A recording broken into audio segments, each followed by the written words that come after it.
Bonjour à tous et bienvenue dans ce 18e épisode de Startling, le meilleur podcast Yoshi du game en France et le seul à vous faire découvrir Stardom et Seedling avec passion, comme toujours.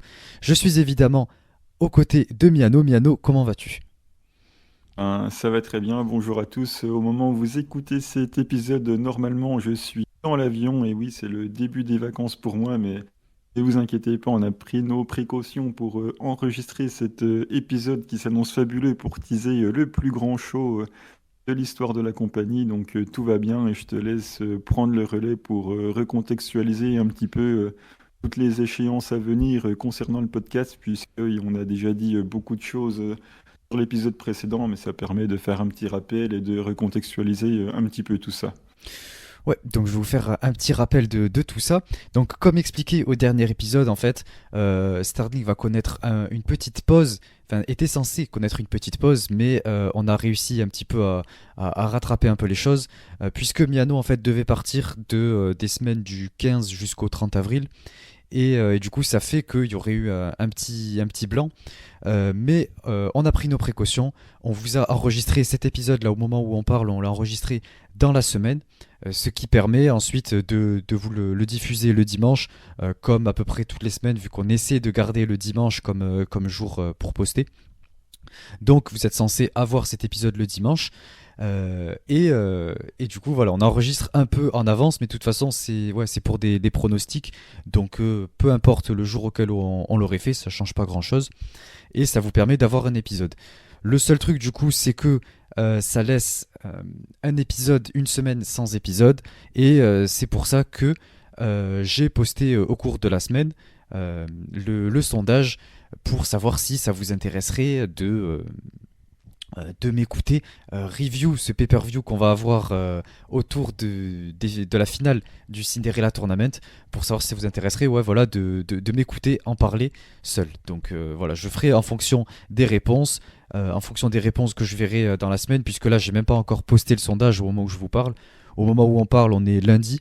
Donc voilà, pour l'instant j'ai même pas posté le sondage. Donc voilà, vous comprendrez. S'il y a un épisode, c'est que les sondages ont été positifs. S'il n'y en a pas, c'est que c'était négatif tout simplement. Et ensuite, tout ça du coup pour nous permettre de revenir par la suite encore plus fort, puisque Miano va revenir de vacances bien reposé, bien frais, et du coup il va revenir devant ce show Stardom qui s'annonce déjà exceptionnel, et je pense qu'il ne pourrait être que de bonne humeur. Et pour son retour, on vous a prévu une magnifique surprise, encore une fois, qu'on vous tease déjà depuis le dernier épisode. Donc une surprise qui s'annonce historique pour l'histoire de Startling et même très importante pour le futur du Joshi en France. Donc nous en tout cas ça nous fait extrêmement plaisir et je pense que ouais, ça peut être que positif pour Stardom et Seedling pour la suite en France, et ça ne peut que aider à populariser, en tout cas aider les nouvelles personnes à, à rentrer dans le produit. Donc on a hâte de vous présenter ça. Voilà, écoutez, c'est tout pour cette intro. Comme toujours, évidemment, on remercie tous les abonnés sur Twitter, sur Discord, ceux qui sont sur le Discord, et également tous les abonnés Patreon. Donc évidemment, dans l'ordre, Pip, Corwin, Amré, Psycho, Kana, Roi-Lord, Guillaume et Yanis Papis. Donc merci à vous 8, comme toujours, de nous soutenir. Ça nous fait toujours extrêmement plaisir. Et comme je l'ai dit aussi dans l'épisode précédent, on va vous diffuser des petits watch-alongs qu'on a enregistrés au préalable avant le départ de Miano. Comme ça, vous en aurez un petit peu tout le long de ces 2 semaines, et on pourra conserver notre alchimie indirectement. Voilà. Donc au final, il devrait ne pas y avoir vraiment de pause pour vous, ce sera juste pour nous. Donc voilà. J'espère que vous serez satisfait de la manière dont on a réussi à gérer un petit peu tout ça. On va quand même vous apporter du contenu comme si de rien n'était, mais on voulait quand même vous mettre au courant de tout ce qui se passe du côté de Starlink. Écoutez, c'est tout pour cette intro. On passe maintenant à la partie Stardom. On va vous faire les pronostics du show Stardom Yokohama All Star Grand Kingdom. Pardon, voilà, j'ai perdu le nom, il est tellement long. Et ensuite, on passera à la partie seedling, du coup, où on va vous faire les pronostics du show The Endeavor de 2023 que Miano va nous présenter. Donc, c'est parti pour la partie Stardom.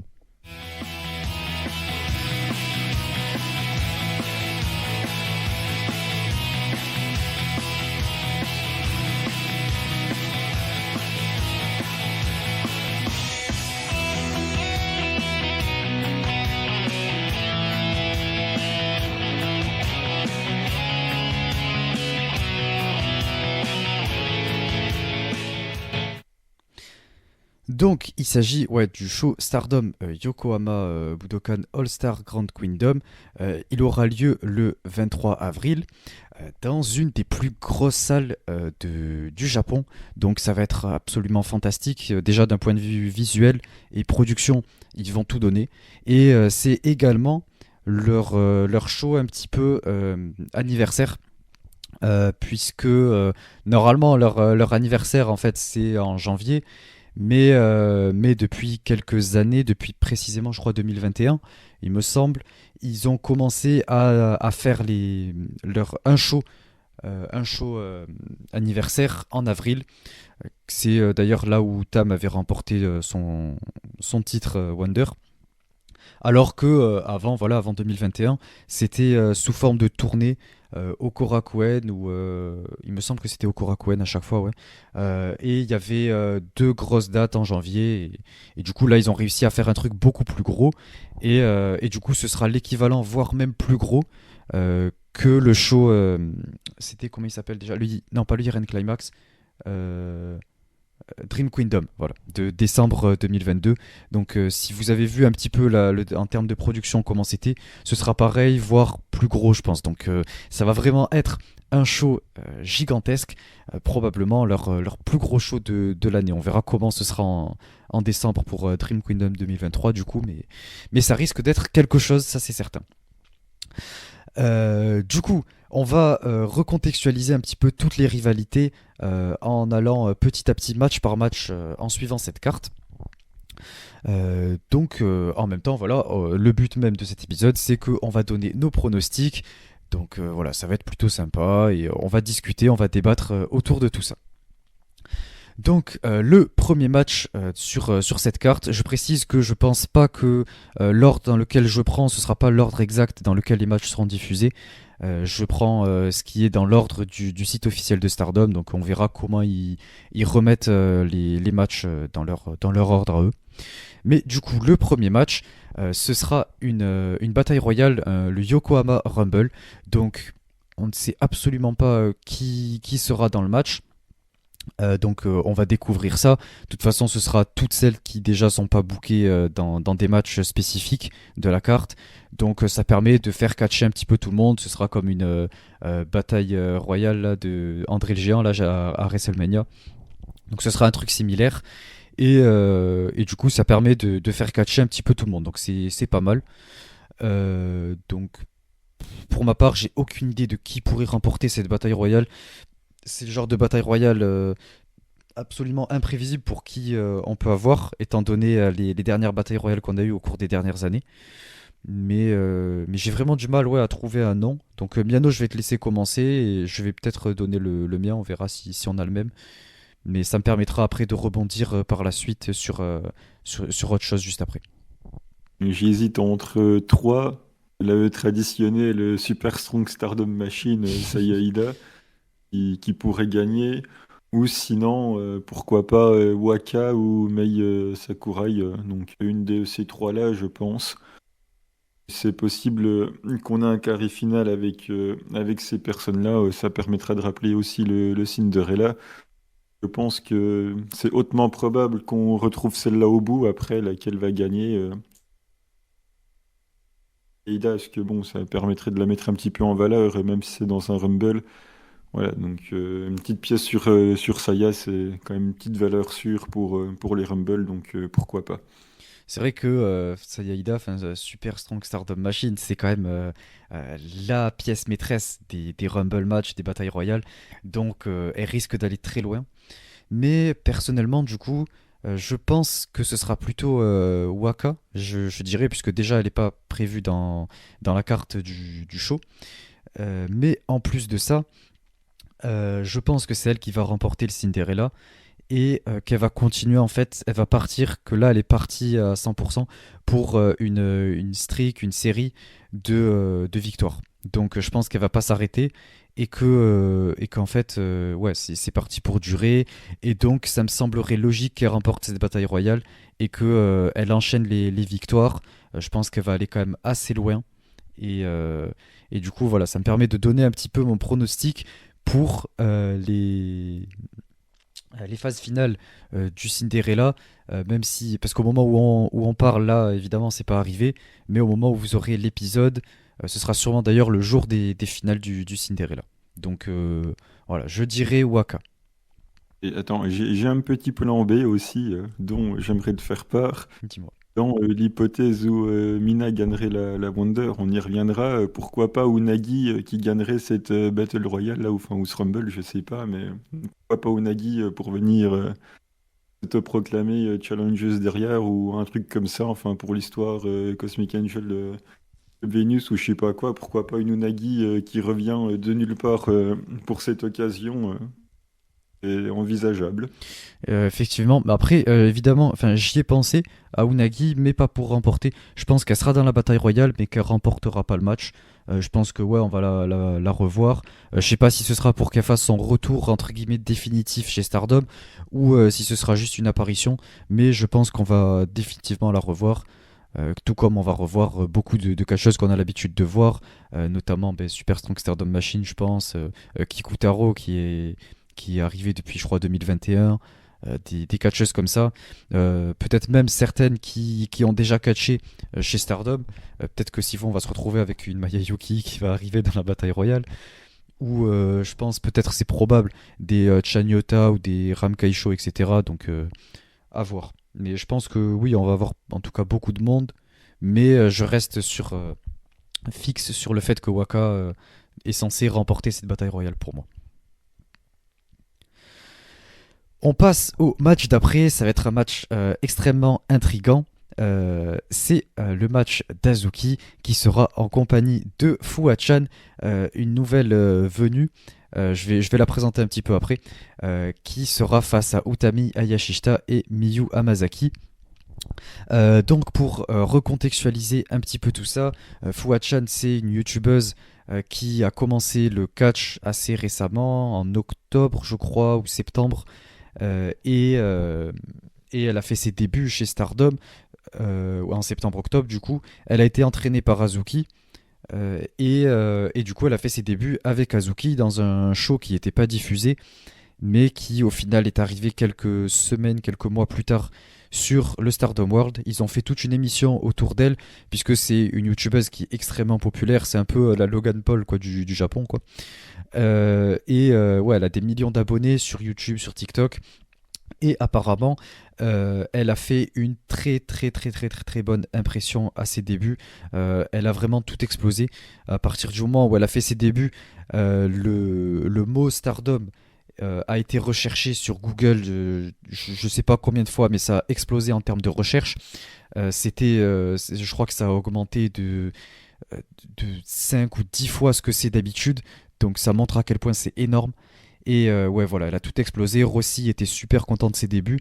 Donc elle a fait vraiment une impression à 300% comme on peut rarement le faire. Et du coup, ben, elle sera en compagnie d'Azuki qui l'a entraînée. Donc voilà, ça va être vachement intéressant. Surtout que j'espère qu'on va la voir plus souvent. J'espère que Fuwa-chan elle va venir pour être totalement en temps complet chez Stardom, qu'elle va faire tous les petits shows, etc., qu'elle va avoir des opportunités, qu'on va la voir grandir au sein de Stardom. J'aimerais beaucoup puisque ben, elle est très populaire, elle est très joviale, elle partage quelque chose, elle donne envie de la soutenir, donc c'est très cool.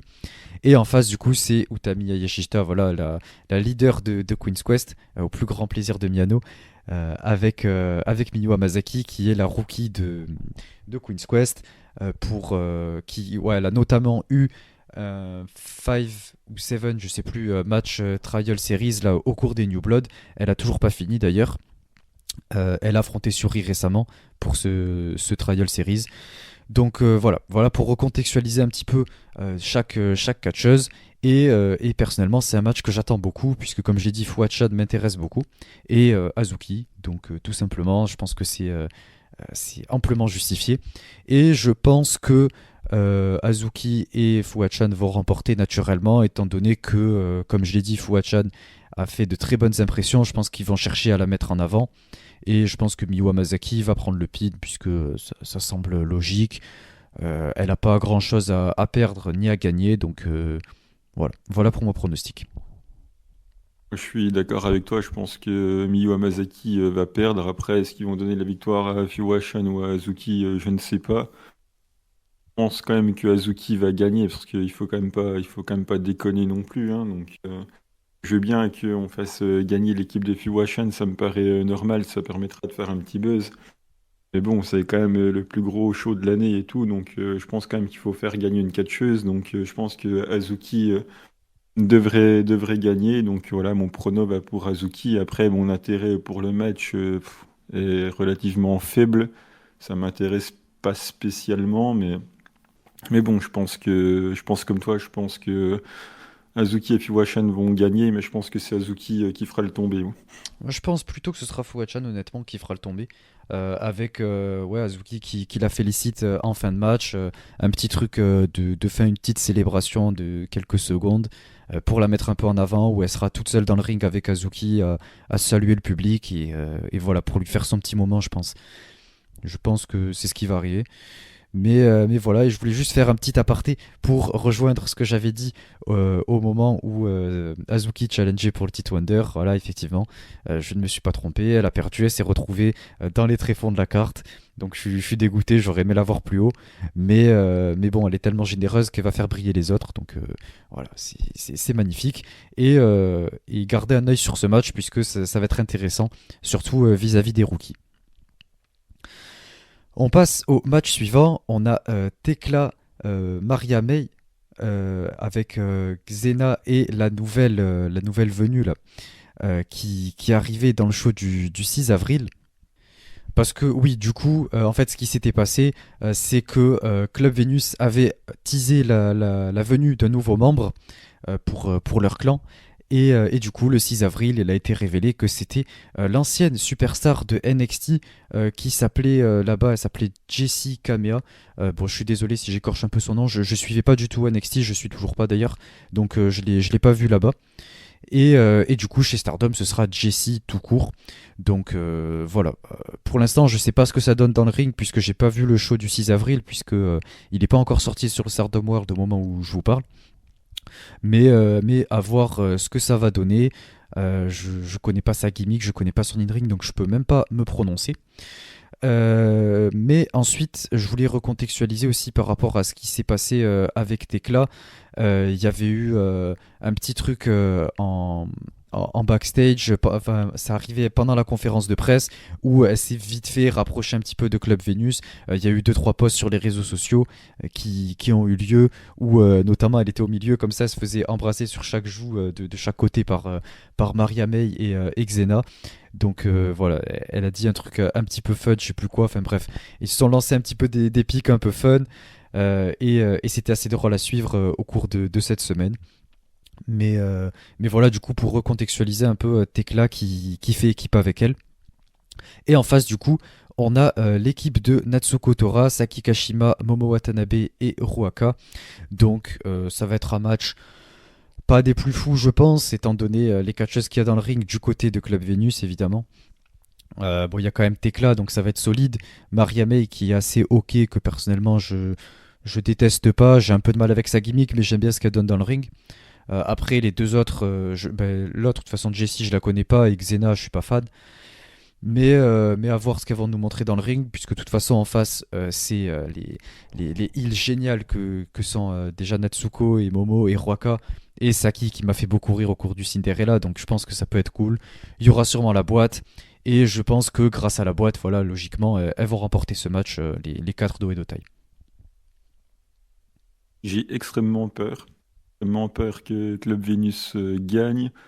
Ce qui me rassure, c'est que Tekla est là-dedans et que l'alchimie avec Club Vénus, je pense pas qu'elle prendra. Tekla n'est clairement pas dans ce délire-là. Il y a qu'à voir son entrée, sa musique d'entrée, pour s'apercevoir que ça ne colle pas du tout avec le clan, contrairement à la nouvelle que certes je ne connais pas beaucoup, mais il suffit d'aller faire un tour sur ses réseaux sociaux pour s'apercevoir que ça devrait assez vite coller avec la gimmick du clan général. Oui, ça devrait aller. Après, ouais, le seul truc qui m'embête, c'est que c'est quand même le plus gros show de l'année. Et si on additionne les quatre qui font équipe ensemble du côté Club Vénus, on n'est même pas au nombre total de matchs, une seule de l'autre côté. Donc, j'aimerais bien qu'on fasse gagner quand même l'expérience dans la compagnie, celles qui sont là depuis longtemps, ont permis à la Fed d'en être là où elle en est aujourd'hui. C'est pas un match important, donc j'aimerais bien quand même qu'on fasse gagner quand même un clan qui est quand même plus que, on va dire, identifié à la compagnie. C'est au C'est le détail, plus ça ancien date même. pas d'hier. À un moment donné, voilà, j'aimerais quand même qu'on respecte un petit peu ça et qu'on fasse gagner. Bon, tout le monde s'attend à ce que je dise Momo, mais c'est pas celle spécialement que je voudrais voir gagner, mais j'ai envie que ça soit Natsuko Tora qui gagne pour un petit peu la réinstaller dans son rôle de leader. Une victoire avec voilà, un bon gros finish, voilà, bien costaud, bien solide, une bonne victoire de Natsuko Tora pour lui redonner une place un petit peu importante, justement devant une très grande assemblée, pour que les gens puissent se dire, ah oui, quand même, Natsuko, c'est quand même la leaduse du clan, elle est depuis longtemps, elle fait un super boulot. Voilà, donc pour toutes ces raisons-là, je souhaiterais une victoire d'Oedo Tai avec bien évidemment une belle perf de Momo, mais que ça soit Natsuko qui, en leaduse, prenne la victoire. Moi, je verrais plutôt pour remporter le pin final, ouais. Saki Kashima, je pense, avec un boss papa papa, un truc comme ça, avec justement Tekla qui s'embrouille avec une des trois de Club Vénus, un manque de communication, un truc où elles se comprennent pas bien, qui permet ensuite à Saki d'arracher la victoire avec son Kishikaisei. Je pense qu'on pourrait avoir un truc un peu comme ça, qui permettrait, je pense, de protéger Club Vénus, puisque c'est un truc nouveau. C'est pas spécialement ce que je veux, puisqu'en face c'est Oedo Tai. C'est quand même mon clan que j'aime énormément. C'est le plus ancien de Stardom et il y a tellement d'histoires dedans. Donc je tiens énormément à ce clan. Mais je pense que vu comment la direction que c'est en train de prendre, Club Vénus, ils cherchent un petit peu à les protéger. Surtout qu'il y a cette nouvelle qui vient tout juste d'arriver, donc ils vont pas lui faire prendre un pin, je pense. Et Xena, pareil, ça fait pas longtemps qu'elle est là. Maria May, elle est en train de monter. Et donc je pense, ouais, naturellement que je dirais peut-être Tekla prendrait le pin par un Kishikaisei de Saki. Du coup, on passe au match suivant. C'est un match high speed en tag team. Donc, on a Mei Oshizuki, pardon, Mei Suruga, excusez-moi, avec Azumi, qui sera face à Starlight Kid et Mei Oshizuki. Du coup, j'ai inversé les deux, autant pour moi. Mais du coup, Mei Suruga avec Azumi et Mei Oshizuki avec Starlight Kid. Je vais recontextualiser un petit peu tout ça. On a eu Mei Suruga et Mei Oshizuki qui sont déjà venus en plus dans la compagnie. Elles ont déjà eu un match pour le titre High Speed. Et Mei Suruga a fait une très bonne perf, tout comme Mei Yoshizuki d'ailleurs. Je crois que les deux ont affronté Azumi. Elle était championne à ce moment-là, Azumi, si je dis pas de bêtises, hein, parce que ça remonte un petit peu. Et du coup, ce qui s'est passé, pour l'histoire un petit peu en gros, on nous avait annoncé qu'il y aurait un match tag team high speed, Azumi avec une personne mystère, un X, face à Starlight Kid qui serait avec une autre personne mystère, un autre X du coup. Et on a eu Starlight Kid qu'on a retrouvé chez Gato Move pour on ne sait quelle raison. Elle a fait un petit tour là-bas dans un Choco Pro, où elle est rentrée un petit peu en confrontation avec Mei Suruga de Gato Move. Du coup, elles sont un petit peu embrouillées, un petit peu tirées par les cheveux. Enfin, ensuite, elles ont échangé plusieurs posts sur les réseaux sociaux. Ça a permis de hyper un petit peu tout ça. Et du coup, indirectement, enfin si directement plutôt, ça a amené Mei Suruga à se ranger du côté de l'équipe d'Azumi. Elle a été annoncée comme le X du côté d'Azumi. Et Starlight Kid, de son côté, a annoncé Mei Yoshizuki. Donc on va avoir ces quatre catcheuses qui vont se faire face en équipe du coup.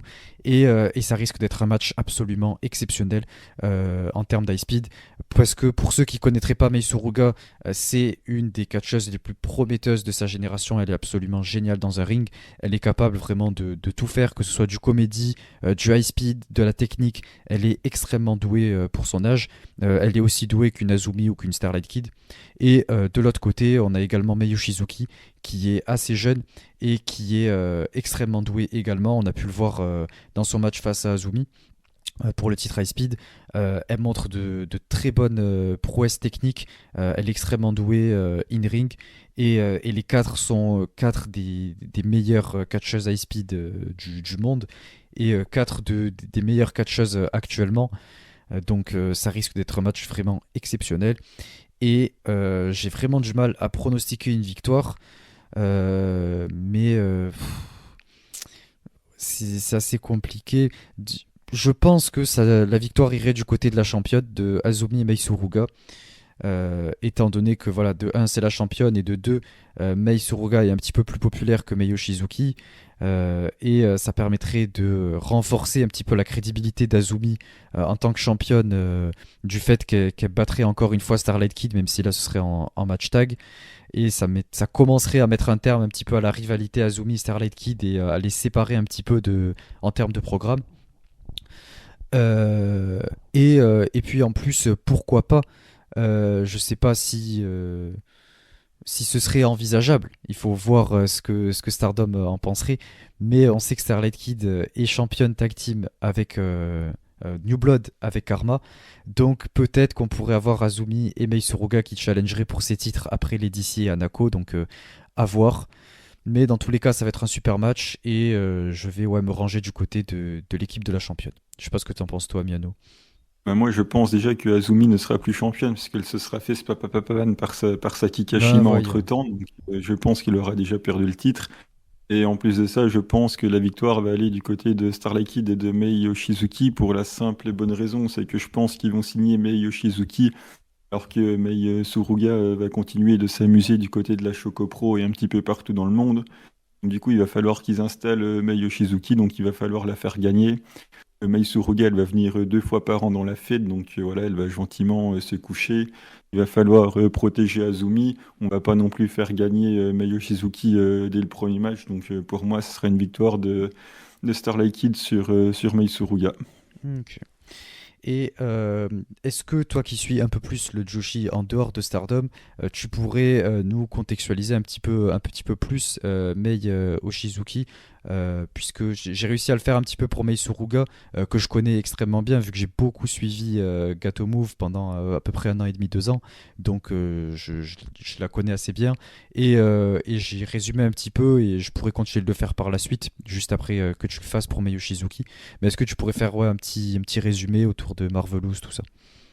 Ben, Mei Shizuki, c'est la maison de Marvelous. Elle a créé en 2018, enfin fin 2018. Et ça fait depuis, je crois, août 2021 qu'elle n'a plus catché. Donc c'est vraiment le grand retour. Et ouais, ça fait 2 ans maintenant qu'elle est plus montée sur un ring. Ça fait un petit moment qu'on en entend parler par-ci, par-là. À chaque fois qu'il y a un X qui était annoncé, que ce soit dans une promotion indie, même à Stardom, on parlait du retour de Mei Yoshizuki. Bon voilà, c'est maintenant, c'est pour ça que ça m'étonnerait vraiment qu'elle perde. Elle a été quoi? Elle a quand même gagné le titre junior de chez Sendai, donc voilà, c'était quand même quelqu'un qu'on était en train d'établir gentiment dans le milieu. C'est quelqu'un vraiment de très très très très prometteur, quelqu'un d'extrêmement doué. Et ouais, elle a été donc entraînée par Shigusa Nagayo, forcément, vu que ça vient de Marvelous, elle est toute jeune, elle a 20 ans, mais je ne la vois pas du tout, je la vois pas du tout perdre. Ils lui ont même trouvé un nom, je crois, à la Stardom, je crois que ça va être Mei Seira, quelque chose comme ça, donc ça ne sera plus Mei Yoshizuki.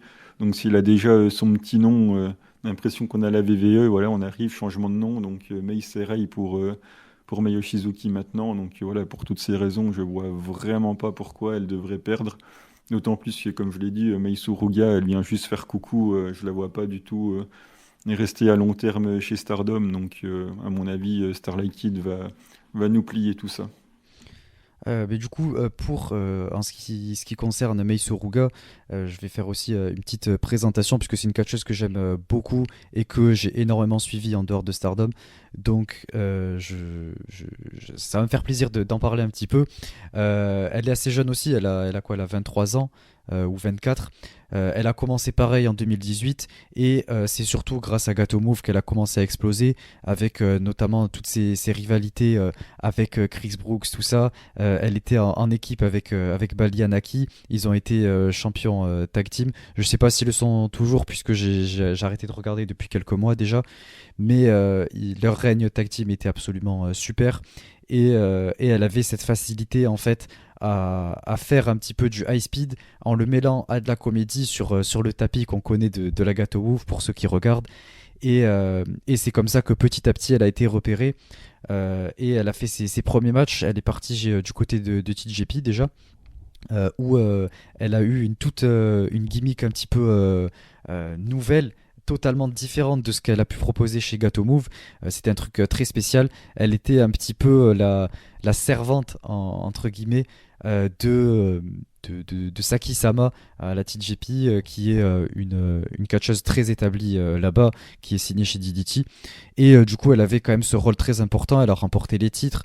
Et du coup, ça lui a permis d'exploser encore plus, de se faire repérer notamment par AEW, où elle est partie pour faire le tournoi, le tournoi là qu'ils avaient fait pour le titre féminin. Et également par la suite après de rejoindre Emi Sakura qui l'a entraîné du coup chez AEW dans d'abord les Dark Elevation je crois, et après petit à petit elle a commencé à être beaucoup plus populaire du côté d'AEW. Elle catch très souvent là-bas et voilà, donc là en ce moment elle est en train d'exploser et je suis très content de la voir chez Stardom, donc ça va être absolument super, surtout avec ces trois autres catcheuses là. Donc ouais, c'est tout pour ce match. Donc voilà, gardez un œil sur ce match puisque en fait tout ça annonce le futur et ça nous montre le talent des futures catcheuses qu'on a chez Stardom. Enfin, même s'il y en a deux qui pour l'instant ne le sont pas officiellement, mais ça promet pour la suite. On passe au match suivant. C'est un match qui est particulièrement important. C'est un match spécial singles. C'est Himeka contre Maika. Donc pour recontextualiser un petit peu tout ça, Himeka part à la retraite. Elle l'a annoncé en janvier, je crois, ou février. Et du coup, elle a décidé de prendre sa retraite, de s'éloigner du catch. Elle a dit que elle estimait avoir tout fait. Il y a beaucoup de news qui sont ressorties comme quoi ce serait lié aussi à, euh, à tout ce que englobe le fait d'être catcheuse, notamment sur les réseaux sociaux, les différents retours des fans qu'ils peuvent recevoir, etc. Donc, je ne sais pas si ça s'apparente à du harcèlement, mais en tout cas, il semblerait qu'il y ait beaucoup de commentaires négatifs qui aient favorisé cette décision de prendre sa retraite. Donc voilà, encore une fois, ça nous ramène vers des jours assez sombres. Mais en tout cas, ça lui permet de terminer quand même d'une très belle manière dans une magnifique salle avec des dizaines de milliers de personnes qui seront focalisées sur ce match. Donc ça va être un grand moment pour elle et je pense qu'il n'y a pas de meilleur moment pour partir à la retraite.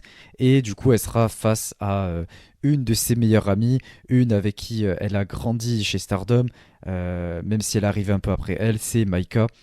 Donc voilà, les deux de DDM qui sont extrêmement proches. On rappelle que voilà, elles ont fait plusieurs tag league ensemble.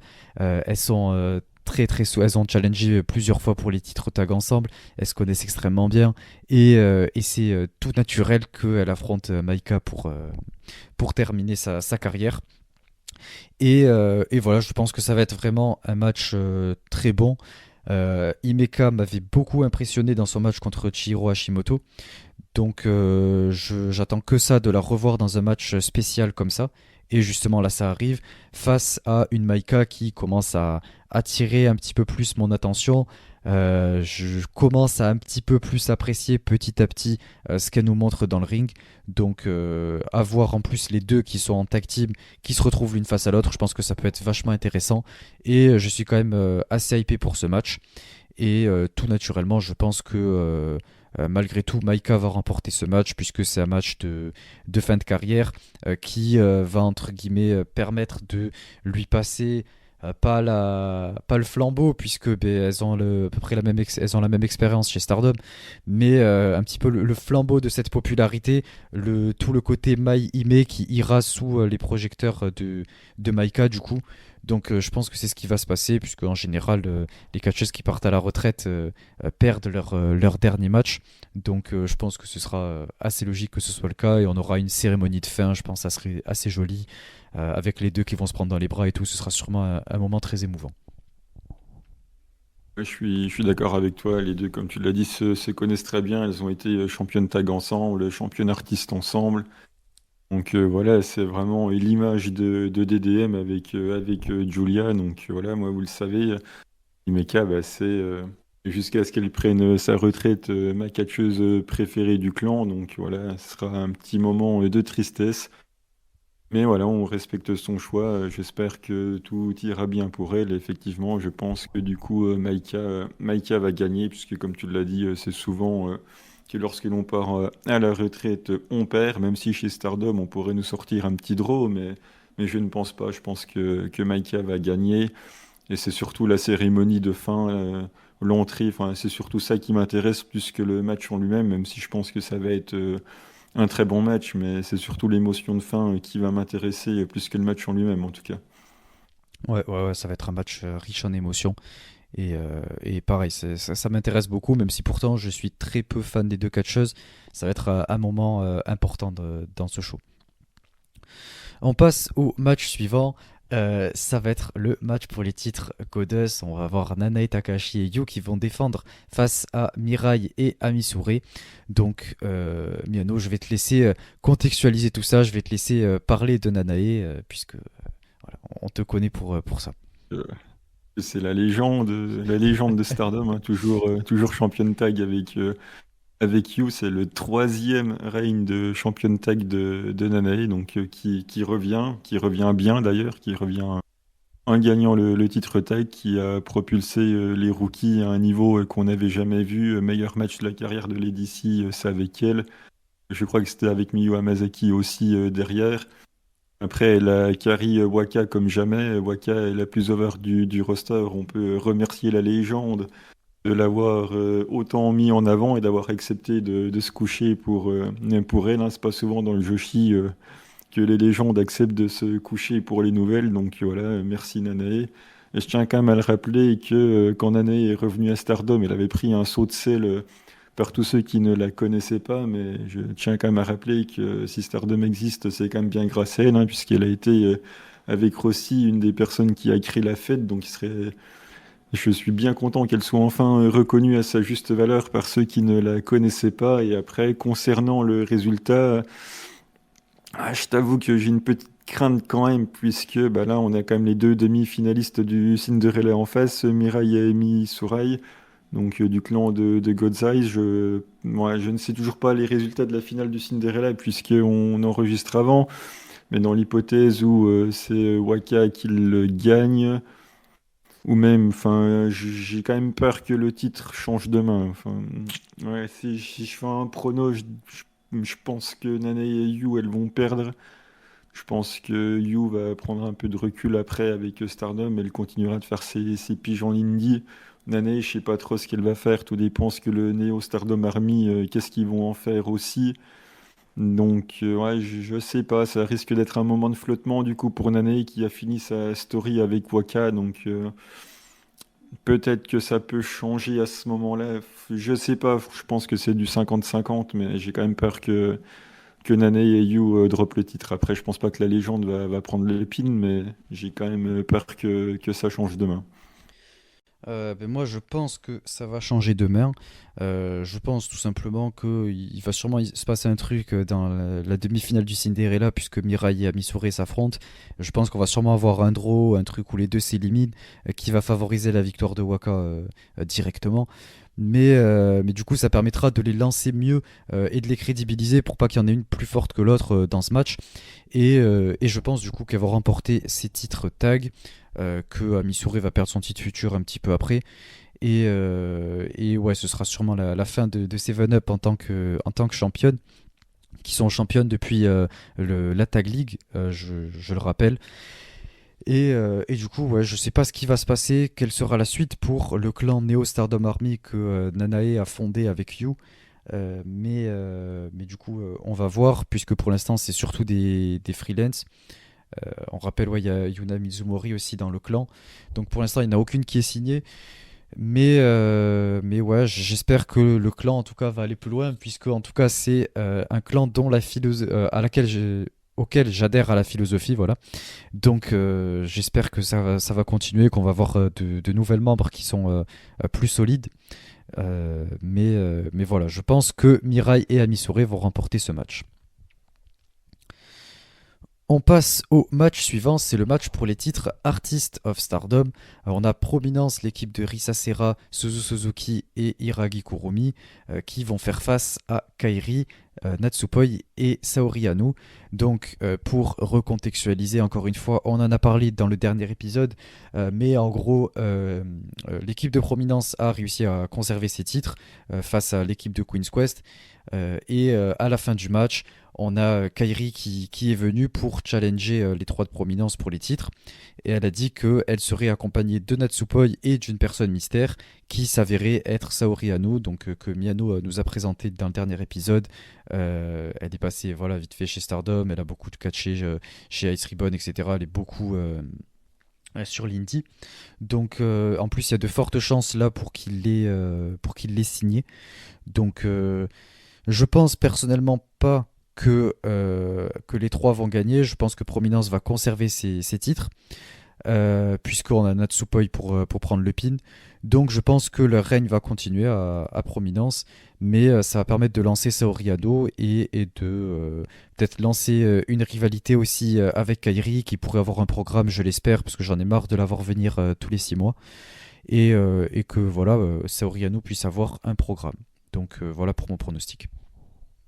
Je suis d'accord avec toi, vu que Kiri est part-timeuse, ça veut dire que si elle gagne les artistes c'est quand même les titres qu'on peut défendre en main event dans un gymnase. Et je pense pas que Kiri, qui vient déjà une fois tous les 36 du mois, s'amuse à aller défendre ça à Takadano Baba ou je sais pas où. Donc je pense que Prominence va conserver. Effectivement, bah, il faut protéger Kiri, c'est normal. Saori Anou, elle vient d'arriver. Eh ben, je pense que malheureusement, cette pauvre Natchan va prendre le pin. Et j'aimerais que ça soit Risa Sera qui gagne et non pas Suzu Suzuki qui empile victoire sur victoire.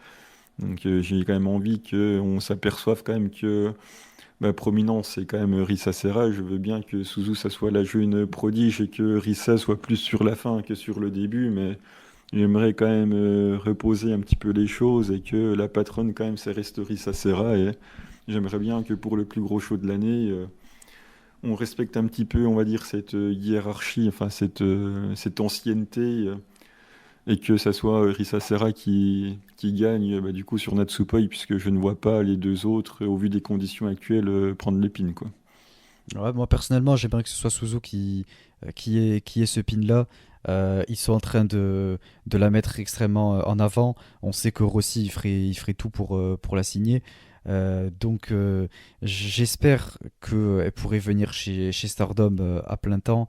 J'aimerais la voir avoir des meilleurs programmes, des trucs encore plus construits, des matchs 1 contre 1 et tout. Donc j'aimerais que ça continue sur cette lancée.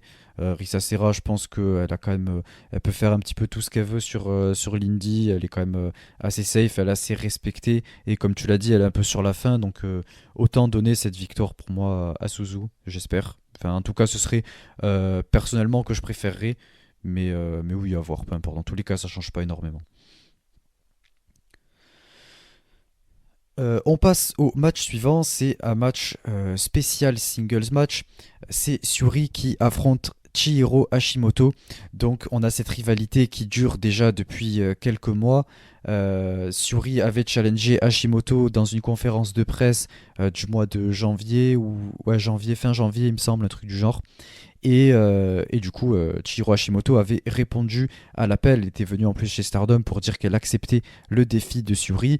Mais Himeka s'était entreposé entre, et du coup, ça avait amené à ce match en spécial singles là, du mois de mars. Je crois que c'était du coup en mars, en début mars, où on a eu Himeka qui a affronté Chihiro Hashimoto dans un super match d'ailleurs. Et à la fin de ce match, elle a annoncé. Ah non, pardon, oui, d'abord Hashimoto a affronté Mirai, il me semble, et ensuite elle a affronté Himeka en mars. Mais, euh, mais bref, du coup, tout ça pour dire que ces deux matchs ont ensuite permis d'amener la confirmation du match contre Syuri. C'est deux catcheuses qui sont montrées extrêmement fortes. Chihiro Hashimoto qui vient de Sendai. Je la connais pas non plus énormément, donc je vais laisser Miano contextualiser un petit peu tout ça. En tout cas, j'ai quand même vu pas mal de matchs d'elle et je la connais assez bien, je connais bien son in-ring, et c'est une catcheuse que j'apprécie beaucoup en dehors de Stardom. Et en face, voilà, c'est Syuri qui est établie comme la catcheuse de Stardom, même si elle était depuis des années sur l'indie et que du coup les deux se connaissent extrêmement bien. Mais je vais laisser Miano contextualiser un peu mieux tout ça. Contextualiser quoi? Enfin, je veux dire, la storyline chez Stardom, en tout cas, il n'y en a pas plus que ça, effectivement. Elle s'est pointée, voilà, ils se sont regardés, ils se sont défiés, et pour construire Hashimoto à la Stardom, on lui a donné deux single matchs qu'elle a remportés, dont d'ailleurs des excellentes prestations. Et c'est pas étonnant, hein, Shiro Hashimoto, c'est l'ace de Sendai, c'est quasiment toujours elle qui a le titre, c'est extrêmement difficile de la bouger. Et de lui prendre les titres. Donc, c'est une catcheuse qui est incroyablement talentueuse, qui a une German suplex absolument incroyable. Même si elle est costaude, elle n'a aucun problème à faire un petit peu de style aérien depuis la troisième corde et tout. Ça lui pose pas de soucis. Elle est extrêmement technique. C'est une catcheuse qui est vraiment talentueuse. Après, ça me fait un peu rigoler puisque Stardom, ils nous vendent ça comme l'énorme single match. On a l'impression que c'est la première fois qu'on va en voir un, alors que bon, du côté de Sendai, on a déjà eu ce match-là pour le titre Sendai, hein. D'ailleurs, Hashimoto avait gagné, c'était en 2020. Donc voilà, c'est pas la première fois sur Terre que ce match va avoir lieu, même si on essaye de nous vendre ça comme le spécial single match, ça va être prodigieux. Enfin, des Syuri Hashimoto chez Sendai en simple, il y en a eu au moins trois, donc bon, c'est pas la première fois qu'on va voir ça. Après, oui, ça va être incroyable. À mon avis, ça va être du 4,25, du 4,5, et personne n'aura rien à y redire. Je m'attends à quelque chose d'absolument incroyable. Je pense qu'en plus, les deux, elles vont taper extrêmement fort, donc ça va être génial. Le match va vraiment être super. Après, qui va gagner? Je vois pas pourquoi on ferait gagner Hashimoto, si ce n'est que ça mettrait un peu de lumière sur la Sendai. Ça ferait pas de mal aux fédérations indie. Voilà, pourquoi faire perdre Syuri, qui perd quasiment jamais dans la fédération, que j'ai extrêmement difficile à battre pour toutes les catcheuses de Stardom. Donc pourquoi la faire perdre contre une qui vient d'une autre promotion, si c'est pour pas la garder derrière, et je vois pas vraiment l'intérêt. Donc au pire, on peut nous faire un bon vieux Stardraw, hein, un gros match de 20 minutes ou d'une demi-heure, je sais pas combien de temps ça va durer, et comme ça, voilà.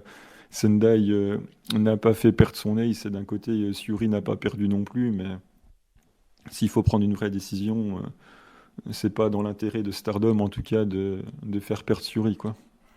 Ouais, ouais, c'est sûr. Ça dépend ce qu'ils veulent faire avec Hashimoto par la suite. Si c'était juste une apparition de quelques mois ou s'ils veulent essayer de la faire revenir de manière plus récurrente. Mais je pense que ouais, Suri devrait remporter ce match aussi. Du coup, on passe au match suivant. Alors, ça va être un match extrêmement compliqué à pronostiquer. C'est le match pour le titre IWGP Women's Championship. On a Mercedes Moné qui défend contre Mayu Iwatani. Déjà, je vais recontextualiser tout ça. Le titre IWGP qui a été mis en place en novembre, fin octobre, début novembre 2022, avec après tout le tournoi qui a eu lieu chez Stardom, qui a permis d'accéder à Mayu et à Kairi à la finale pour qu'elles s'affrontent pour ce titre-là. Kairi a remporté, puis ensuite elle a défendu contre Tam à Wrestle Kingdom en janvier. Wrestle Kingdom, je sais plus, 18 je crois, ou 17. Euh, et, euh, et ensuite, euh, Kairi a affronté Mercedes Moné. Mercedes Moné a remporté le titre. Elle l'a défendu récemment contre Azuki et Azumi. Et du coup, comme on peut le voir, elle a remporté le match. Puisque Mayu devait faire face à une des trois, à la gagnante des trois. Pour ce match, pour ma part, ça va être extrêmement compliqué et j'ai envie de mettre énormément de sel dessus, mais je le ferai pas puisque de toute façon vous connaissez déjà mon avis autour de tout ça. Tout ce que j'espère et c'est ce en quoi j'ai envie de croire, c'est une victoire de Mayu. Je refuse de croire catégoriquement que Mayu se couchera pour Mercedes Moné. Je pense qu'il y a moyen de garder Mayu dans des programmes spécifiques New Japan comme ça pour défendre son titre, pour au moins quelques défenses. Et j'espère juste que voilà, Mercedes Moné va partir, je sais pas, chez AEW ou re-signer avec VVE. Et en fait, je refuse tout simplement de croire que Mayu va se coucher pour Mercedes. Donc c'est pour ça que je pronostique Mayu. Euh, il reste combien de matchs dans le contrat de Mercedes Moné? On ne sait pas vraiment. Il y en a qui ça sera le dernier, d'autres qui disent qu'elle va peut-être prolonger. On ne sait pas vraiment. De toute façon, je vais répéter ce que j'ai toujours répété. Je le répéterai jusqu'à ce que Mercedes Moné perde le titre. Donc ça va être en boucle, mais c'est pas grave. On n'exporte pas ni une culture, ni une langue, ni un catch avec une personne qui ne correspond pas à ton produit. Donc effectivement, c'est pour faire acheter les pay-per-views américains, c'est une super idée, ça va aller beaucoup plus vite, mais t'exportes absolument pas ton produit, tu t'adaptes aux autres. Et ce n'est pas du coup les autres qui s'adaptent à ce que tu proposes. Donc tu trahis ton identité, tu trahis un petit peu tout pour faire du business. Moi, ça me dérange. Comme je l'ai dit, Kerry, c'était la personne parfaite pour faire la transition entre les fans US où elle est déjà reconnue et les fans japonais. Et Mayu qui est là depuis le premier show de la fédération, qui est là depuis sa création, qui est l'icône de la Stardom, qui n'a jamais bougé, qui n'est jamais parti, qui a refusé toutes les offres inimaginables, en veux-tu, en voilà, de toutes les plus grosses compagnies du monde. Pareil, j'aurais énormément de mal à accepter qu'elle se couche. Mais malheureusement, si ça vend, si Mercedes Moné a vendu des tonnes de t-shirts, si les abonnements au World ont explosé, si le biz a marché, eh ben, Rossi, on le connaît, hein, ce qu'il préfère, c'est quand même l'argent. Donc, et puis ça reste une entreprise, ça doit faire du fric. Donc, s'il faut que la gentille Mayu se couche pour le business, eh ben, elle se couchera. Donc, reste à savoir à quel point Mercedes Moné a ramené de l'argent, a ramené les fans américains. Ça, on ne sait pas, mais moi, je vais pronostiquer avec mon cœur et je vais pronostiquer Mayu, mais j'ai quand même un petit peu de mal à y croire, hein. Ah, j'ai aussi extrêmement de mal à y croire et ça va être très difficile. Parce qu'en fait le problème c'est que si elle perd ce titre, qu'est-ce qu'elle va faire, Mercedes Moné? Je pense pas qu'elle retournerait chez VVE de sitôt, ou alors on aurait entendu des rumeurs. AEW pareil, enfin je sais pas ce qu'elle ferait là-bas, mais j'espère qu'elle va y aller. Comme ça elle reste loin du produit de Stardom. Mais Pour l'instant. ouais. Mais ce qui me fait peur, voilà, c'est ça, j'allais y venir, c'est qu'elle remporte ce match et que ça amène ensuite vers des potentielles communications, des potentielles relations avec AEW pour les gros shows, notamment les Forbidden Door, les trucs comme ça. Donc moi, ça me fait extrêmement peur pour ça.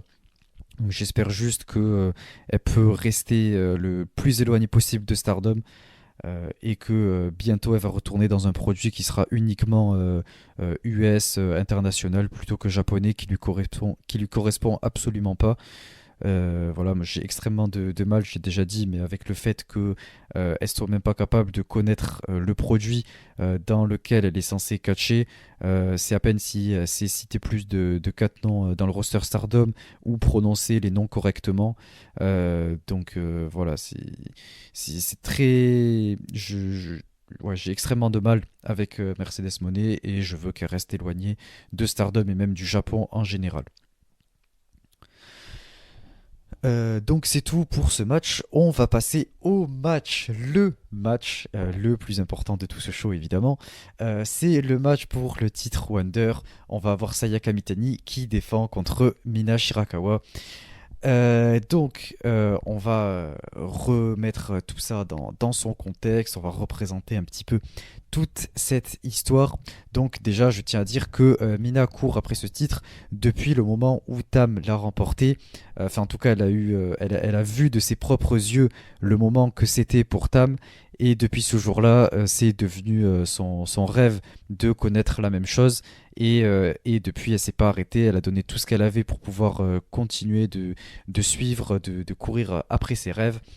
Elle a énormément progressé in-ring. Elle a travaillé tout ce qui était du côté des sports de combat, etc.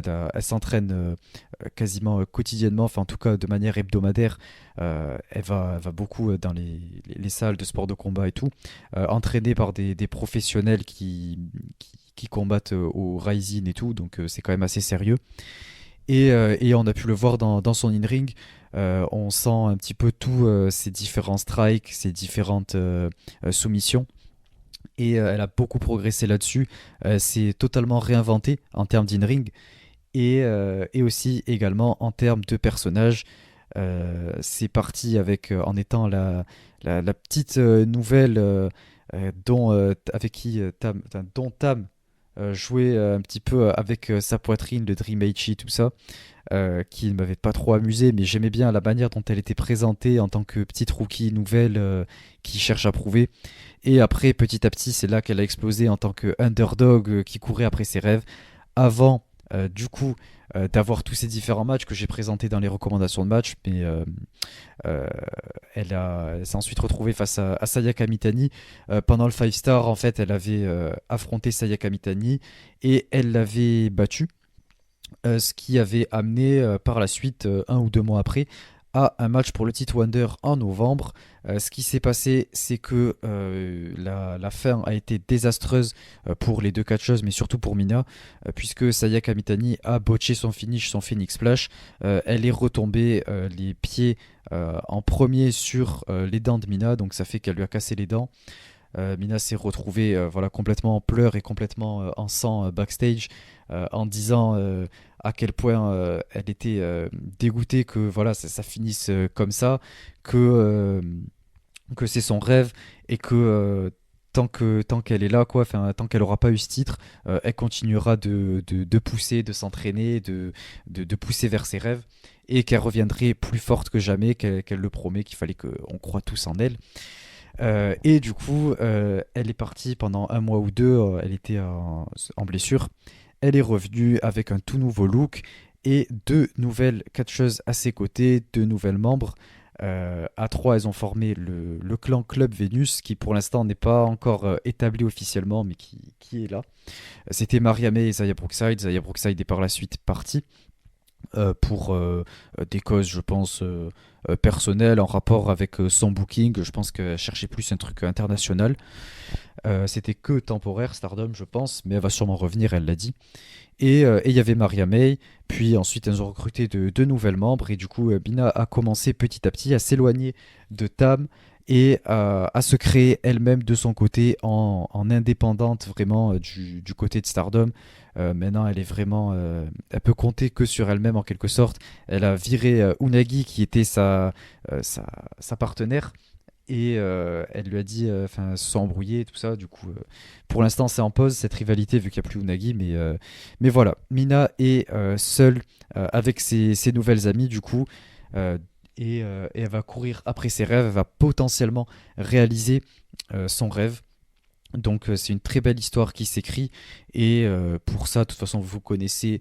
Ma passion, mon amour pour Mina. Donc évidemment, je veux qu'elle remporte ce titre et l'histoire serait magnifique et puis elle réaliserait ses rêves, ce serait un moment absolument exceptionnel, donc il y a zéro doute que je pronostique Mina.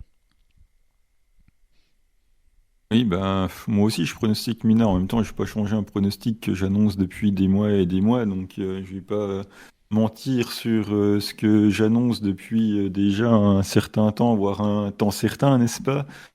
Mais oui, enfin, je pense que Mina, elle va gagner. Le règne de Sayaka arrive à bout de souffle. Je pense que c'est le moins qu'on puisse dire. Elle n'avait déjà pas grand-chose à raconter avec la Wonder, puisque pour le titre des émotions, il faut quand même avoir un petit peu de rivalité avec les autres catcheuses, avoir un petit temps passé dans la compagnie qui permet d'exprimer des émotions, de mettre en lien des rivalités actuelles ou des rivalités passées. Ce que Sayaka n'a jamais pu faire puisqu'il a eu le titre beaucoup trop tôt dans sa carrière. Donc pour la Wonder, ça coince un peu si c'est vraiment justement ce fameux titre des émotions et ce genre de choses. Donc là, on est vraiment au bout du bout. Même les fans de Sayaka Mitani commencent eux-mêmes à en avoir un petit peu marre. Donc je pense qu'il faut que ça change de main. Bien évidemment, le mettre sur Mina, c'est clairement pas un choix qui me convient, mais je pense qu'elle va gagner. On vit dans un monde où Konami et Jungle Kyona n'auront jamais gagné la Wonder et Mina si, donc oui, c'est évident que ça me dérange. Et je cite ces deux-là pour pas citer des Azumi ou Starlight Kid parce que je pense qu'ils l'auront plus tard, mais voilà, il y a quand même des petites choses comme ça qui me dérangent. Je pense que Mina, bien que ça fait déjà 3 bonnes années qu'elle soit dans la fête, qu'elle a passé suffisamment de temps pour avoir le titre, n'a malgré tout pas le niveau pour avoir ce titre. Alors certes, elle aura les émotions à raconter, mais si c'est pour se taper un règne Wonder autour d'une feuille entre Club Venus et Cosmic Angels, ouais, va falloir être bien assis quand même, hein, parce que je pense que personnellement, ça va quand même piquer si ça part là-dessus, puisque de toute façon, on le sent que le split va arriver, donc il va bien falloir que la feud entre Cosmic Angel et Club Venus arrive. Et si ça arrive autour de la Wonder, mon Dieu, mon Dieu, mon Dieu. Mais bon, je pense qu'on y aura droit, donc mon pronostic va aller, comme pour toi, Mina Shirakawa va remporter, va avoir son moment, et c'est maintenant, donc victoire de Mina Shirakawa. Écoute, ça me fait plaisir. J'essaye juste de dire ce que je pense qui va se passer, hein. Et je crois que c'est la première fois que j'ai envie que Sayaka elle gagne, hein, mais Non, mais de non, mais petit à manière petit, assez lucide. Non, il y a pas de petit à petit, surtout tu vas te depuis laisser que convaincre, je le sais. par Club Vénus, mais laisse Par tomber, Mina. jamais. Oui, bah, si elle lit Club Vénus, ça n'arrivera jamais. Donc, j'ai jamais eu autant envie que Sayaka elle gagne, mais il faut quand même être lucide. Et, mon prono part pour Mina. Ouais, parce que juste un petit détail, Sayaka Mitani, ce sera sa 16e défense, donc ça fait déjà extrêmement longtemps qu'elle est championne. Ça fait depuis Dream Queendom 2021, donc voilà, on est à plus d'un an et demi de règne, donc ça fait déjà un moment. Donc ça semble logique, et c'est pour ça qu'on est d'accord avec Miano de toute façon aussi. Donc voilà.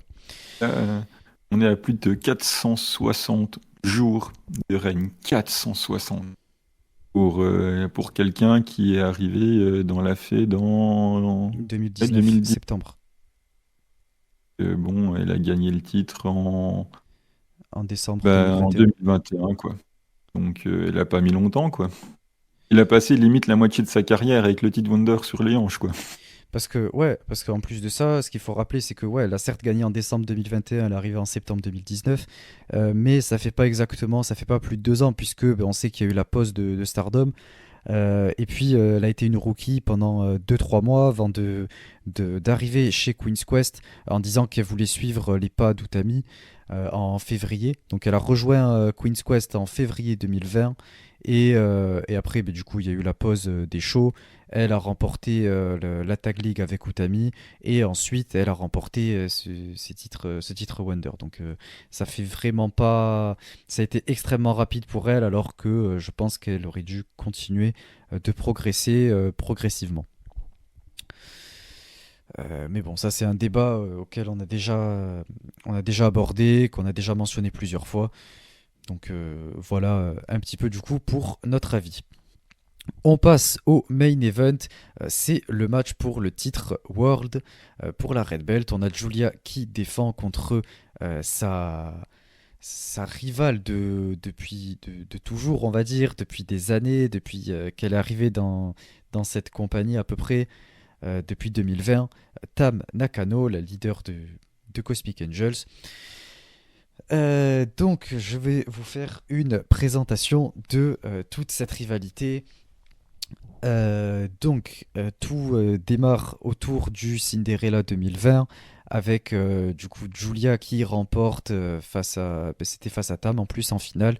Moi personnellement déjà j'étais un petit peu, je l'avais un petit peu mal on va dire, puisque ce titre correspond plus à Tam à mes yeux. Mais bref, donc Julia l'a remporté. Et ensuite, elle l'a défendu à plusieurs reprises, etc. Au final, elles se sont retrouvées, les deux, Julia et Tam, l'une face à l'autre, en avril, où on a eu toute une storyline qui a duré 3 4 mois auparavant, qui nous annonçait à quel point c'était personnel et à quel point elles se haïssaient personnellement. C'est-à-dire qu'on les voyait se battre backstage au-delà juste des shows. On les voyait se tirer dessus sur les réseaux sociaux. C'était absolument terrible pour les deux. Enfin, les deux, vraiment, ça s'arrêtait pas, ça fusait tous les jours. On avait des trucs, quoi. Et ça nous a amené au match de avril 2021.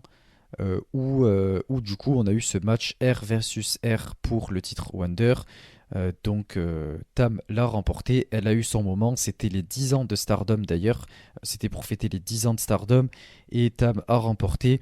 Ça fait qu'elle a eu droit en plus à couper les cheveux de Julia. Ça a été un moment très, très émouvant, même pour les deux de toute façon. Et ensuite on a connu Julia qui était chauve.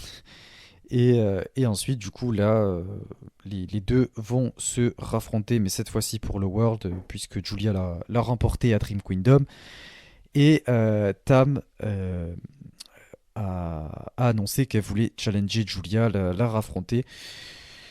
Donc ça va être un match très riche en émotions, très riche en histoire, en storytelling. Il va se passer énormément de choses.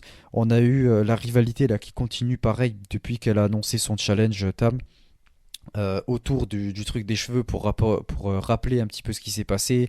On a Tam qui, c'était dans le show je crois du 19 mars, qui à la fin d'un match tag coupe les cheveux de Julia au ciseau. Elle lui coupe une mèche ou enfin une grosse partie de ses cheveux quand même, ce qui amène du coup à ce que Julia après sa nouvelle coupe là qui est un peu au carré. Donc voilà, ça continue, c'est toujours aussi personnel et c'est une des histoires les plus personnelles et les plus importantes de l'histoire de Stardom, en tout cas de cette décennie pour l'instant, depuis début 2020. Ouais, ça va être un très gros match, c'est très très bien raconté d'ailleurs, toute cette storyline pour l'instant. Mais je pense personnellement que Julia va conserver puisque c'est encore beaucoup trop tôt en tout cas pour Julia pour le perdre. C'est encore beaucoup trop tôt aussi pour Tam pour le remporter puisque pour l'instant elle n'a pas de momentum pour le remporter. Et elle a toujours couru aussi, enfin elle a eu quelques opportunités pour le World et elle l'a jamais gagné.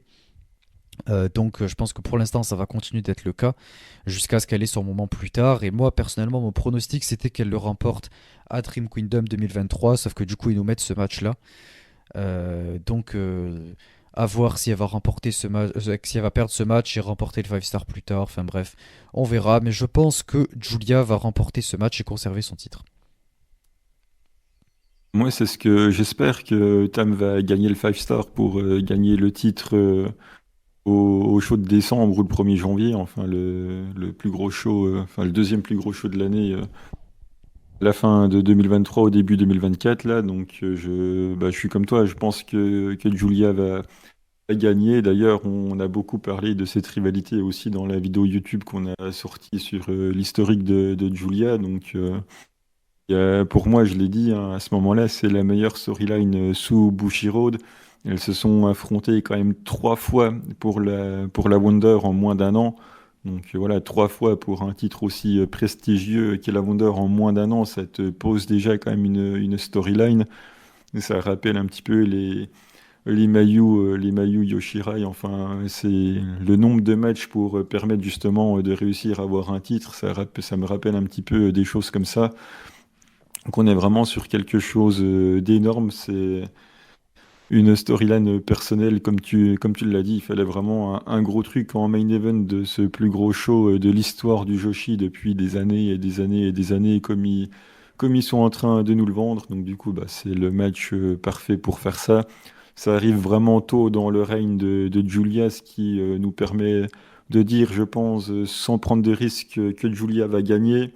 J'espère que ça va appeler un autre match derrière, quitte à ce que Julia gagne et qu'au final on donne le titre à quelqu'un d'autre, mais ça serait dommage de s'arrêter à un seul aussitôt dans le règne de Julia. C'est pour ça qu'on émettait la possibilité qu'elle gagne le 5 star derrière Tam, mais bon, enfin, on n'en est pas encore là, on a le temps de voir venir, mais en tout cas, ça m'intéresse énormément. Je pense que le match, je sais pas si c'est un match de 30 minutes, je pense que ça va durer 28, 29. Enfin, on va être au bord du draw. Il va y avoir finish sur finish. Enfin, de toute façon, on sait comment sont bookés les main events de Stardom. Ça va être épique à souhait.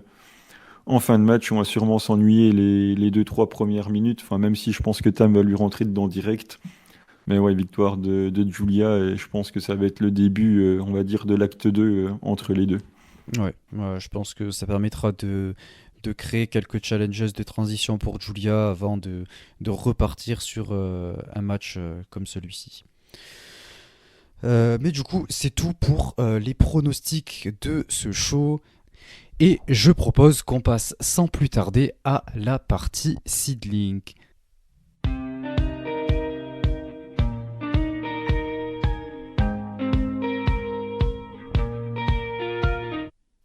Donc le show Seedling, il s'appelle Endeavor 2023. Donc je vais laisser Miano nous présenter un petit peu tout ça. Ah, ça y est, on y arrive enfin. Quelle meilleure manière de partir en vacances que de parler de Seedling juste avant. Moi. Allez, donc c'est le 30 avril, donc c'est au Korakuen Hall. On a pas mal de choses sur la carte et on commence avec un opener entre la nouvelle génération et l'ancienne génération, c'est-à-dire avec Misa Kagura, Itsuki Aoki, Riko Kawahata. Ils feront face du coup à l'ancienne génération avec Hiroyo Matsumoto, Ryo Mizunami et Hanako Nakamori. Donc là, l'histoire du match est simple, c'est on continue cette fameuse storyline entre les jeunes et les plus expérimentés pour savoir qui va réussir à prendre le dessus. Il y a pas mal d'histoires déjà entre tout le monde. On se rappelle au tournoi d'un jour pour déterminer la nouvelle championne. Au mois d'octobre, il y a déjà eu des confrontations entre un petit peu tout le monde. Il y avait eu Mario Mizunami qui a battu Misa Kagura. Il y a eu Matsumoto qui a battu Riko Kaiju. Ensuite, qui a battu Riko Kawahata. En finale, elle a battu Itsuki Aoki.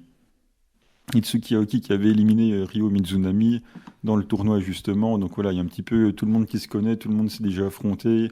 Riko Kawahata qui avait gagné une Battle Royale en début d'année pour challenger Arisa Nakajima. Donc voilà, tout ce petit monde se connaît. Voilà, c'est la lutte générationnelle, donc c'est plutôt intéressant. Après, c'est assez 50-50. Je sais pas vraiment qui va gagner. Et pour moi, il n'y a rien d'établi. Peut-être Itsuki Aoki pour qu'elle puisse aller un petit coup challenger Arisa Nakajima, pourquoi pas, sachant qu'avec Hanako, elles ont déjà eu leur feud et que Mizunami et Matsumoto ont déjà été championnes en simple. Voilà, c'est un pari un peu risqué parce que la cote est élevée, mais pourquoi pas Itsuki Aoki? Moi personnellement de mon côté j'ai du mal à voir l'équipe d'Itsuki Aoki remporter ce match. Euh, Tout simplement puisque l'équipe d'en face me paraît quand même remplie de catcheuses un peu plus établies, en tout cas de ce que je peux voir. On a Hiroyo Matsumoto, on a Nako Nakamori, Ryo Mizunami aussi, donc c'est quand même des catcheuses qui sont un peu plus établies, un peu plus crédibles dans le roster. Et donc je pense que ce serait logiquement elle qui remporterait. Et en tout cas je l'espère puisque c'est mon équipe favorite dans ce match-là. Eh bien, on va voir. Donc, on a des avis un petit peu divergents. C'est plutôt la sécurité, mais on verra bien du coup quelle génération va gagner. Et ensuite, on se dirige au match suivant. Donc, c'est Amazon contre Mikami. Donc, les deux avaient eu un match en simple au mois de décembre. C'était Mikami qui avait gagné clean d'ailleurs. Donc, c'était une victoire nette. entendu, ça intervient au moment où justement Amazon a quitté Lasego.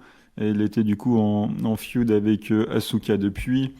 Et Amazon va faire une petite pause. Elle va rentrer quelque temps dans son pays natal. Donc elle va rentrer en Grande-Bretagne un petit moment. On n'a pas beaucoup d'informations. On sait pas vraiment pourquoi ni combien de temps ça va durer. Voilà, on sait qu'au Japon, de toute façon, ça communique jamais beaucoup sur ce genre de choses.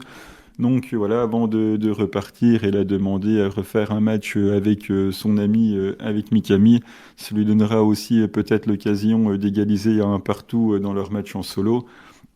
Les deux d'ailleurs avaient formé un clan autour de Akari et de Rina Yamashita. Donc à voir la durée d'indisponibilité d'Amazon. Peut-être que ça sera en stand-by ou peut-être que Mikami va s'en occuper pendant l'absence d'Amazon. Je ne sais pas. En tout cas, pour ce match, je pense que Amazon, avant de partir, du coup, va égaliser et va gagner le match.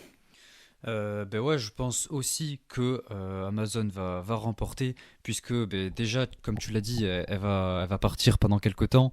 Donc je pense que ce serait logique de lui donner une victoire avant son départ. Ça permettra après, quand elle reviendra, de rester un petit peu crédible, selon au bout de combien de temps elle revient, c'est sûr. Et puis, bon, c'est quand même une catcheuse qui est là depuis plus longtemps. Et en plus de ça, le fait qu'ils ont eu leur match en décembre, les deux. Donc je pense que oui, logiquement, je verrai plus Amazon remporter ce match. Et dans tous les cas, je pense que le match va être assez bon, comme le premier qu'on a eu la dernière fois. Ensuite, on passe au match High Speed avec le retour de la prodige de Marvelous, Mio Momono, qui revient, qui affrontera Kakeru Sekiguchi et Rapidita, bien évidemment. Donc ça sera bien sûr arbitré par Natsuki Tayo. Donc je rappelle rapidement, pour gagner le match, vu que ce sont les règles High Speed, il faut ou courir dans les cordes avant de faire le tomber, ou faire un flash pin. Il n'y a pas d'autre manière de remporter le match. On ne peut pas faire une grosse powerbomb et le tomber juste derrière, par exemple. Il faut d'abord courir dans les cordes, ou sinon il faut flash pin. Sinon, Natsuki ne compte pas. Donc ça, voilà, c'était pour le règlement. La storyline est très simple. Voilà, donc Kao Kobayashi a été banni par Natsuki Tayo. Donc elle a dit qu'elle allait revenir avec l'assassin du Mexique le plus puissant qu'elle connaît. Et donc du coup, elle est revenue avec Rapidita. Bien évidemment, personne ne peut encore prouver que Rapidita, c'est Kao Kobayashi. Rapidita s'entend extrêmement bien avec Natsuki Tayo, à tel point que sur les réseaux sociaux, on voit pas mal de photos où elles font des soirées, où elles boivent un petit peu d'alcool, où elles s'amusent. Et voilà, donc du coup, ça agace un petit peu Kakeru Sekiguchi, forcément. Donc voilà, les deux s'entendent très bien. Rapidita ne fait que de gagner. Elle doit être à 2 sur 2 ou 3 sur 3, je sais plus exactement. Je crois que c'est 2 sur 2 là. Donc voilà, Kakeru Sekiguchi va essayer de mettre fin à tout ça, et on a Mio Momono qui revient. Donc ça me fait extrêmement plaisir. Je crois que ça fait depuis fin 2019, ou du moins 2019, que l'entente avec Marvelous s'était arrêtée. Il y a les catcheuses de Marvelous ne venaient plus chez Seedling. Et on a vu récemment que Arisa Nakajima est allée chez Marvelous pour faire un match avec Mio Momono. Bien évidemment, Arisa Nakajima a gagné, mais ça a permis de renouer un petit peu des liens avec Marvelous. Donc voilà, cette fois c'est Mio Momono qui revient, donc ça fait extrêmement plaisir. Et pour la victoire, bon, on est au Korakuen, donc où la storyline avance et Kakeru va gagner, ou sinon Rapidita va continuer de régaler. Et je pense que Rapidita va continuer de régaler, mais que peut-être ça va commencer un petit peu à donner des pistes pour la suite. Mais voilà, mon prono va pour Rapidita. Ben, le mien également, évidemment, c'est Rapidita, c'est la GOAT, c'est la légende de Seedling. Donc évidemment, mon pronostic va de son côté et je serai à 100% derrière la GOAT. Et ensuite, on passe à un match par équipe avec la Sego, donc les frères égoïstes Asuka et Makoto, qui sont championnes tag. Le match d'ailleurs n'est pas pour les titres, et elles affrontent une revenante, Maya Yukii, qui a fait son dernier match à Seedling contre Honoriana, qui malheureusement a dû arrêter sa carrière pour des raisons médicales, et elle sera accompagnée pour sa première apparition de Natsu Sumire. Donc voilà, c'est Nomade qui qui arrive. Donc Maya et Natsu affronteront nos championnes. Alors qu'est-ce qui va se passer? Je ne sais pas trop. Peut-être que Maya et Natsu vont gagner pour ensuite les challenger dans un show ultérieur. Ou sinon, Sego va confirmer sa supériorité et il faudra attendre le résultat du main event pour avoir deux autres challengers. Donc encore une fois, c'est indécis. Donc ça me plaît. Je vais regarder un show sans savoir à l'avance qui va gagner. Donc c'est toujours intéressant. Et je fais un prono risqué et je mets une pièce sur Mayayuki qui gagnerait sur limite sur Asuka parce que Makoto est quand même pas mal protégé. Donc allez, on va prendre un risque et on va dire victoire de Maya. Mais sincèrement, je suis pas du tout convaincu de ce que j'annonce. Écoute, moi j'ai un pronostic similaire. Je sais pas qui pourrait éventuellement avoir le tombé, mais je tablerai aussi sur l'équipe de Natsu Sumire et de Maya, puisque déjà je suis extrêmement content de voir Natsu Sumire dans un show seedling. Ça va me permettre d'avoir un minimum d'intérêt pour un show seedling, donc c'est cool. Merci Maya. Merci, pardon, merci Natsu. Bon, Maya aussi, tant qu'elle est loin de Stardom, moi ça me va très bien. Et du coup, ben, ouais, je suis assez content de voir ce match. Je pense qu'il va être assez intéressant, même s'il y a Makoto dedans. Et Justement, le heel work. ouais, ouais, il work. C'est sûr que pour crier et pour me faire la détester en hurlant, elle est très très forte. Ça, c'est certain. En même temps, c'est pas bien compliqué. Et du coup, ben ouais, je verrais bien ces deux-là remporter.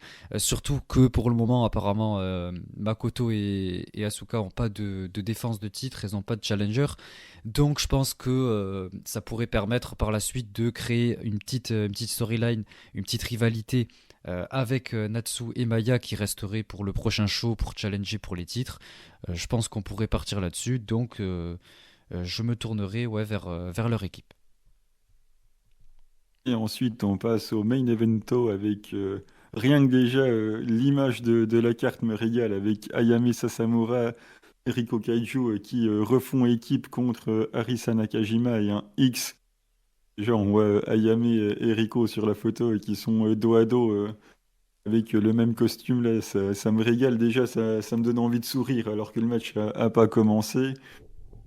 Et donc voilà, donc contre X Arisa Nakajima, qui sera X au dernier show. Arisa Nakajima a pris le micro, elle a d'abord demandé à Yami Sasamura s'il voulait faire équipe avec elle après l'avoir battu pour conserver le titre. Bien évidemment, Ayami Sasamura a refusé. Elle a ensuite demandé à plusieurs personnes.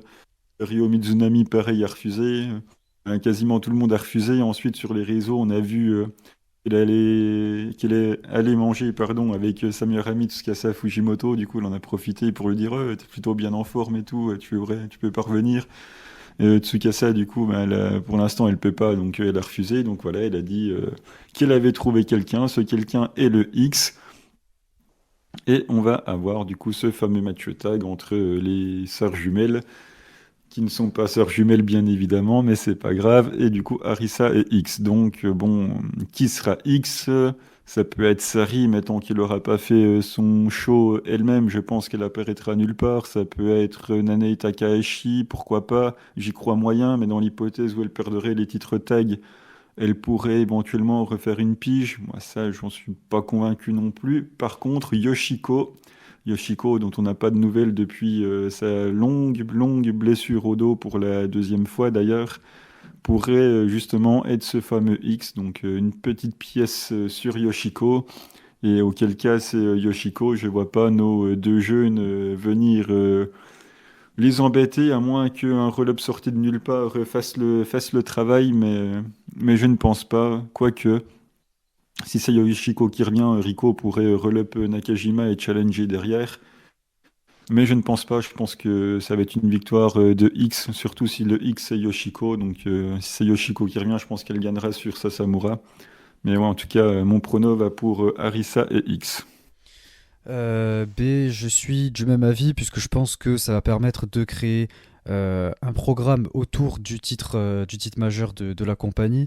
Je pense que c'est même l'objectif puisque en face, Ayame et Rico, elles ont toutes les deux challengé au cours des deux derniers mois, donc ça peut pas amener vers une autre défense. à moins. Ben, ce n'était pas cette Rico là, c'était Rico Kawata, la première défense. Je confonds peut-être avec l'autre Rico, effectivement. Mais du coup, ouais, ça pourrait faire sens. En tout cas, j'espère ne pas voir ça, puisque bon, je pense qu'on aurait à peu près le même match que contre Ayame Sasamura. Et du coup, ben voilà, c'est le même type d'histoire racontée. Ça va 5 minutes. Surtout qu'on se l'est déjà tapé l'année dernière, là, en 2022, donc bon, ça ira. Et donc, c'est pour ça que moi j'espère que ce sera le X qui va pouvoir avoir ce match pour le titre. Ça permettrait d'avoir un truc un petit peu nouveau, un petit peu plus frais. Mais après, ça dépend de qui sera ce X, et pour ça, j'en ai quasiment aucune idée. Vu les noms que tu as mentionnés, qui sont très probables, ouais, pourquoi pas. Moi, je voyais surtout Sari, mais c'est vrai qu'il y a le truc de son show là qu'elle veut faire au Japon, enfin qu'elle veut faire avant, ou je sais plus quoi. Et après, de notre côté, si c'est Yoshiko, pourquoi pas. Elle me déplaît pas. Enfin, je l'apprécie beaucoup plus depuis son match contre Mayu. Elle a réussi à me faire changer d'avis sur elle, donc pourquoi pas l'avoir dans un match pour le titre, l'avoir dans un gros match. Ça fait longtemps en plus qu'on l'a pas vu catcher. Mais je sais pas combien de temps ça fait qu'elle est partie d'ailleurs.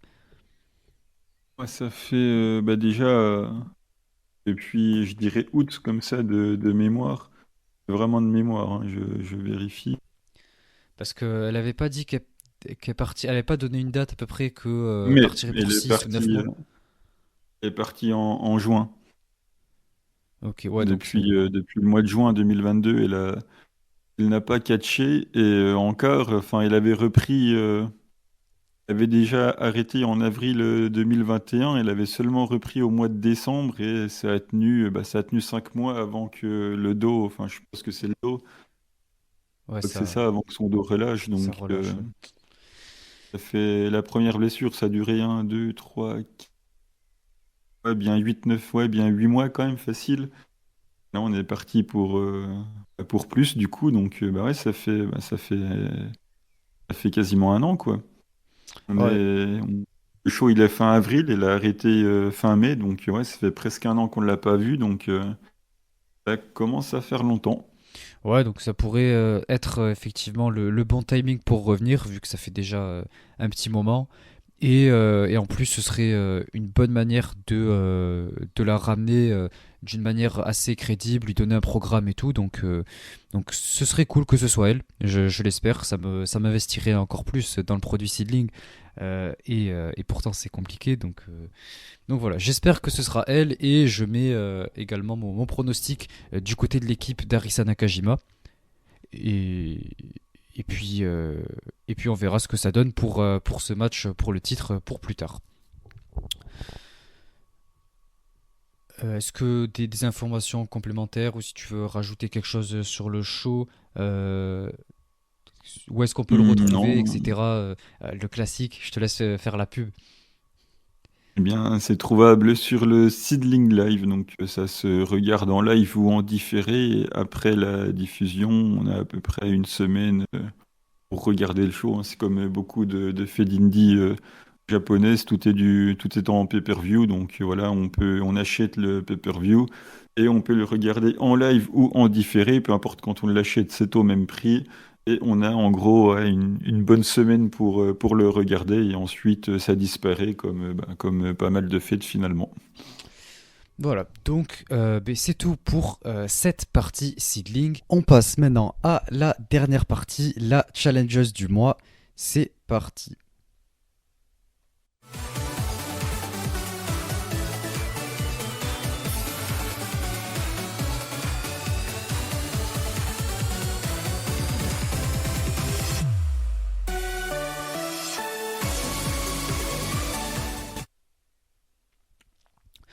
Donc, la challengeuse du mois, je rappelle le concept. On prend une catcheuse qui va challenger au cours du mois ou ou au prochain pay-per-view.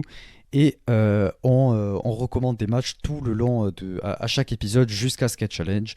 Donc voilà, je vais laisser Miano commencer. Miano, je te laisse donner ta recommandation de match. Eh bien, j'étais parti avec Tam Nakano, donc je vais terminer avec Tam Nakano qui va challenger contre Julia du coup pour la Red Belt. Donc conseiller le premier match qu'il y a eu des trois pour la Wonder entre les deux, donc le 26 juillet 2020, Tam Nakano contre Julia pour justement le titre Wonder qui avait été laissé vacant par ta catcheuse préférée Arisa Oshiki. Voilà, ça permet de voir un petit peu où tout a vraiment commencé entre les deux dans leur premier match important qui les a opposés. Donc voilà, allez voir ça pour avoir, on va dire, les débuts de cette petite guerre qu'il y a entre les deux et tout ce qui s'est passé. Voilà, on peut en tout cas commencer par là pour avoir la rivalité très intense entre les deux. Effectivement, ouais, c'était un match vraiment bon et comme l'a dit Miano, ça permet justement de pouvoir recontextualiser un petit peu tout ça, même si on vous l'a présenté un peu avant, ça vous permettra d'avoir un petit peu un visuel sur tout ce qu'on a dit. En ce qui me concerne, ça ne bouge pas, toujours Mina, et du coup, il n'y a pas de meilleur match que celui où elle a affronté, du coup, comme j'en parlais, Sayaka Mitani la première fois. C'était au cours du show Stardom Hiroshima Goddess Festival du 3 novembre 2022. Donc, de toute façon, je vous ai présenté toute la storyline juste avant, donc je ne vais pas le refaire. Mais voilà, c'est un match très important pour ce qui se passe, pour comprendre en tout cas le match qui va arriver là. Donc c'est le match le plus important de toute cette rivalité qu'il faut absolument voir pour mieux comprendre cette rivalité et surtout l'après-match. Vous pouvez d'ailleurs retrouver l'après-match sur YouTube traduit. Donc ça permet de comprendre un petit peu les émotions, les enjeux et tout. Donc je vous conseille d'aller voir tout ça. Oui, puis de toute façon, ça recontextualise toujours, ça permet de rentrer dans le bain. Donc voilà, allez le voir avant de voir le show. Ça permettra de se rafraîchir un petit peu les idées, de bien être hypé du coup pour le match de la Wonder. Écoute, ça fait plaisir que Miano conseille d'aller voir un match de Mina. Du coup, bah, écoutez, c'est tout pour ce petit épisode. Donc, j'ai essayé de faire en sorte que toutes les personnes qui ont envie de découvrir Stardom, qui découvrent à ce moment-là ou qui ont envie de voir que ce show-là, puissent comprendre toutes les rivalités, tout ce qui se passe et tout. Donc, c'est pour ça que j'ai passé autant de temps à décrire tout ça. Donc j'espère que ça vous aura plu, que vous aurez appris des choses, puisque c'est aussi ça le but de ce podcast. Et du coup, on compte sur vous pour nous dire ce que vous avez pensé de l'épisode et à nous dire vos pronostics respectifs personnels. En tout cas, nous, ça nous a fait plaisir de vous retrouver cette semaine, du coup, un petit peu en décalé. On vous retrouvera pas la semaine prochaine, enfin en tout cas pas Miano, malheureusement. Mais on revient plus fort que jamais dans 2 semaines, à moins que, selon les résultats du sondage, vous vouliez que je revienne pour vous parler de la finale du Cinderella. Donc on verra tout ça en fonction des résultats du sondage au cours de cette semaine. Mais encore une fois, notez bien la date entre le 30 avril et à peu près le 6 mai, la review de ce show qui va être exceptionnel avec une surprise qui va être voilà, titanesque, qui va vous aider à mieux comprendre, enfin mieux vous intéresser au produit Stardom, à attirer plus de regards sur le produit Stardom. Et nous, ça va nous faire extrêmement plaisir de vous présenter tout ça. Donc voilà, c'est tout pour cet épisode. Merci à tous d'avoir suivi. On se retrouve au prochain. Ciao tout le monde. Merci, à bientôt.